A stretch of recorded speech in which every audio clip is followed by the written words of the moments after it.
সাবেক ৪ এমপি ডিগবাজি দিয়ে ফিরেছেন জিএম কাদেরের নেতৃত্বাধীন জাতীয় পার্টিতে। তারাসহ ২৪৩ আসনে প্রার্থী ঘোষণা করেছে দলটি। জাপা চেয়ারম্যান জিএম কাদের রংপুর ৩ আসনে প্রার্থী হবেন। গেল শুক্রবার জাপার মহাসচিব ব্যারিস্টার শামীম হায়দার পাটোয়ারী রাজধানীর একটি হোটেলে সংবাদ সম্মেলন করে প্রার্থীর তালিকা ঘোষণা করেন।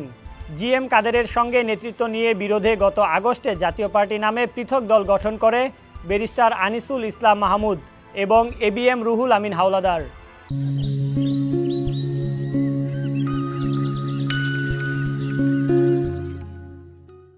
জাপা থেকে বহিষ্কৃত হয়ে জিএম কাদেরের নেতৃত্ব চ্যালেঞ্জ করে ২০২৩ সালে মামলা করেছিলেন রওশনপন্থী জিয়াউল হক মৃধা।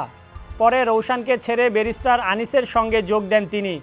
ব্রাহ্মণবাড়িয়া ২ আসন এবার বিএনপি নিজে প্রার্থী না দিয়ে জোটসঙ্গী জমিয়তে উলামায়ে ইসলামকে ছেড়ে দেওয়ায় এই আসনে ২ বারের এমপি জিয়াউল হক মৃধা জাপায় ফেরেন। তার জামাতা ও জাপার প্রেসিডিয়াম সদস্য রেজাউল ইসলাম ভূঁইয়া সমকালকে জানান, মৃধা বৃহস্পতিবার জাপায় ফিরেছে। এনডিএফের মুখপাত্র ও জাপার অপর অংশের মহাসচিব রুহুল আমিন সমকালকে বলেন, লাঙ্গল পেতে কয়েকজন চলে গেছেন, তবে লাঙ্গল নিয়ে মামলা চলছে। ৮ জানুয়ারি রায় হবে। আমরা লাঙ্গল পেলে তারা ফিরে আসবে। এনডিএফের তালিকায় আওয়ামী লীগ আমলে ১৭ জনসহ ২০ এমপি মন্ত্রীর নাম ছিল। জাতীয় পার্টির মহাসচিব শামীম হায়দার সংবাদ সম্মেলনে দলের প্রার্থী তালিকা ঘোষণা করে বলেন, আইনশৃঙ্খলা উন্নতি লেভেল প্লেয়িং ফিল্ড না হলে নির্বাচন থেকে সরে আসতে পারেন তারা। জাতীয় পার্টি সবসময় জনগণের রায়ের ওপর শ্রদ্ধাশীল। জাতীয় পার্টি নির্বাচনমুখী দল। নির্বাচন সুষ্ঠু, অবাধ ও অংশগ্রহণমূলক করার দায়িত্ব সরকারের, কিন্তু আশঙ্কাজনকভাবে দেখতে পাচ্ছি সরকার যথাযথভাবে এই কাজ করতে ব্যর্থ হচ্ছে।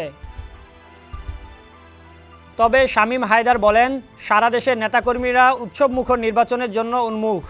অনেক আসনেই একাধিক প্রার্থী থাকার কারণে আমরা প্রার্থী মনোনয়নে হিমশিম খাচ্ছিলাম। যাচাই বাছাই শেষে আমাদের চূড়ান্ত প্রার্থী তালিকা প্রকাশ করছি। এখনও আশা করি সরকার জাতীয় পার্টিকে নির্বাচনে অংশগ্রহণের সমান সুযোগ দেবে।